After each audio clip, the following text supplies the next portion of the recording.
Assalamualaikum warahmatullahi wabarakatuh.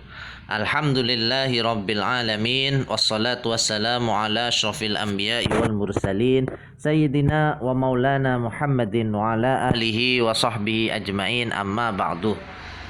Pada kesempatan hari ini saya akan menjelaskan apa yang saya tulis dalam buku saya Rumah Tangga Surgawi, yang di dalamnya saya kutip dari berbagai referensi, baik itu buku, kitab kuning, Al-Quran, hadis, dan juga berdasarkan orang-orang yang konsultasi. Pertama, saya akan menjelaskan tentang apa sih tujuan menikah. Ini penting bagi orang yang belum menikah ataupun orang yang sudah menikah tapi di dalam pernikahannya merasakan kehambaran dalam rumah tangga, merasakan tidak adanya keharmonisan, merasakan seakan-akan dalam pernikahannya tidak ada sesuatu yang dituju, itu saja, hanya menjalankan rutinitas dalam berkeluarga saja. Kan ada orang yang berkeluarga itu pagi dia siap-siap bekerja, makan, setelah itu berangkat. Yang istri juga begitu. Yang istri menyiapkan dan seterusnya. Begitu saja rutinitas kesehariannya tanpa ada tujuan yang jelas. Maka ini penting untuk dilakukan agar orang paham apa tujuan dari menikah. Bagi yang belum menikah, ini juga menjadi sangat penting, karena apa yang akan dilakukan ketika menikah nanti harus sampai pada tujuan menikah ini sendiri. Dalam berbagai kitab dijelaskan tentang tujuan menikah. Salah satunya adalah apa yang dijelaskan oleh Imam Al-Ghazali dalam kitab Ihya Ulumuddin. Ada juga pendapat Abdullah bin Bayah, seorang ulama maqasidus syariah, dalam kitabnya Al-Allaqah atau Allaqul Maqasid bi Usul Fiqh, menjelaskan bahwa tujuan utama. Disebut tujuan utama berarti ada tujuan-tujuan yang lain. Ada banyak tujuan dalam pernikahan. Tapi Al-Ghazali dan juga Abdullah bin Bayah menjelaskan tujuan utama dalam pernikahan adalah mendapatkan keturunan. Itu yang pertama.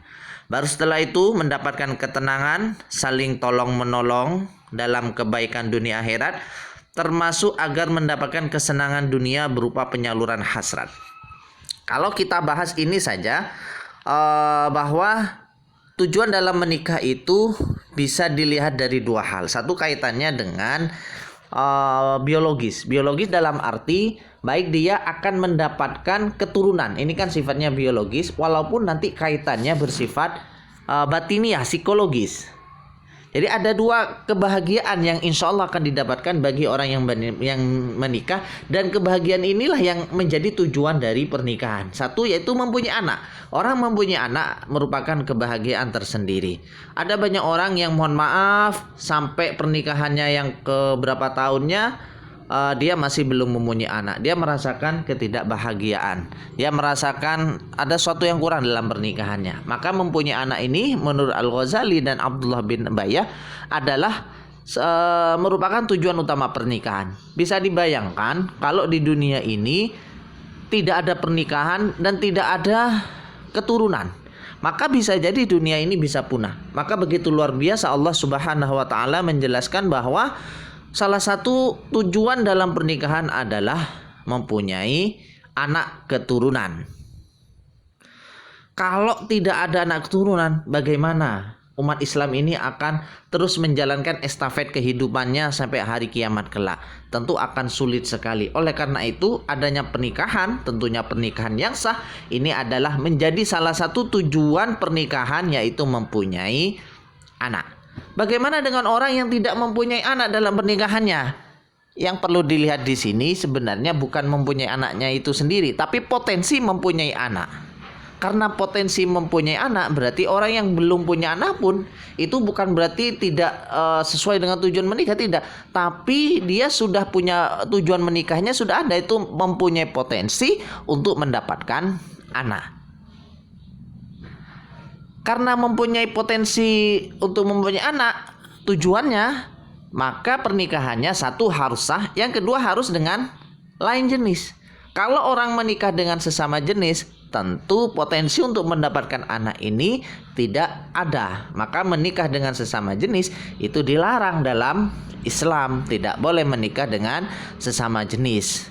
Oleh karena itu, Potensi mempunyai anak ini merupakan tujuan yang luar biasa agar estafet kehidupan umat Islam ini terus berjalan dari dulu sampai sekarang.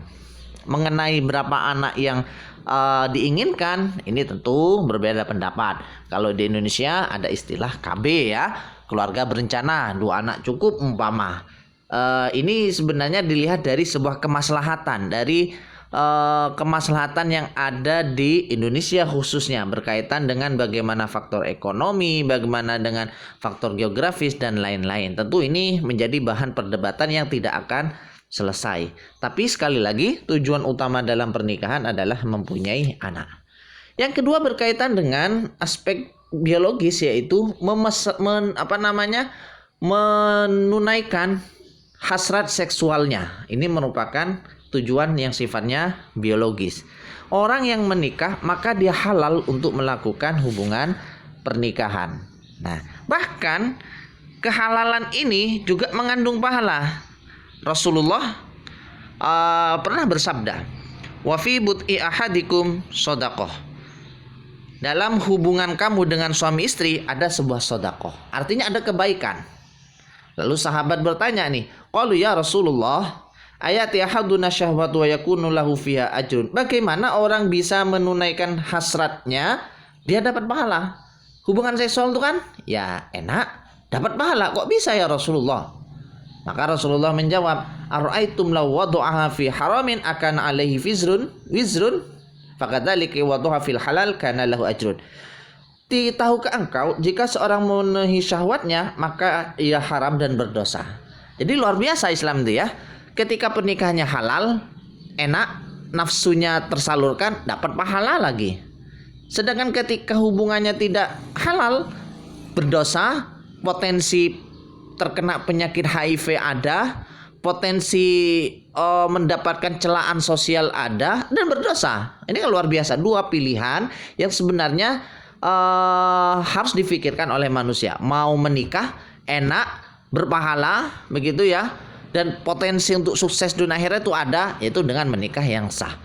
Mau dia hidupnya sengsara, terkena penyakit, celaan sosial, berzina. Kan begitu pilihannya. Tentu orang Islam yang baik, yang normal akalnya akan memilih menikah dengan cara yang sah. Begitu ya. Oke, itu yang pertama. Jadi kaitannya tujuan pernikahan itu dengan biologis, punya anak dan menyalurkan hasrat seksualnya. Walaupun kedua-duanya ini berkaitan dengan tujuan yang kedua, yaitu kaitannya dengan tujuan psikologis atau batiniah, bahwa dengan menikah orang akan tenang, orang punya anak akan tenang, begitu ya. Orang yang setelah melakukan hubungan seksual, maka dia juga jiwanya, pikirannya juga akan tenang. Begitulah yang terjadi dalam pernikahan. Oleh karena itu tujuan yang sifatnya biologis ini tidak terlepas dari tujuan yang sifatnya psikologis, yaitu mendapatkan ketenangan. Bahkan dalam Al-Quran sendiri dijelaskan surat Ar-Rum ayat 21, wa min ayatihi an khalaqalakum min anfusikum azwajan litaskunu ilaiha wa ja'ala bainakum mawaddatan wa rahmah inna fi dzalika laayatil liqaumin yatafakkarun. Bahwa salah satu tujuan penciptaan hubungan suami istri itu adalah agar tenang. Jadi tujuannya litas kuno, agar tenang, punya anak tenang, melihat suami istri tersenyum tenang, begitu ya, tidur bersama tenang, lalu berada di rumah bercengkrama santai-santai tenang, hubungan seksual setelah itu dia melahirkan sebuah ketenangan. Maka ini adalah salah satu tujuan dalam pernikahan. So, bagi yang belum menikah, kalau sudah cukup usia dan sudah siap segalanya, maka menikahlah agar hidupnya tenang, baik zahirnya tenang, batinnya juga tenang. Bagi yang sudah menikah, yang belum mendapatkan ketenangan, maka kembalilah lagi kepada tujuan awal, bahwa menikah itu adalah untuk mendapatkan ketenangan zahir dan juga batin. Semoga bermanfaat. Assalamualaikum warahmatullahi wabarakatuh.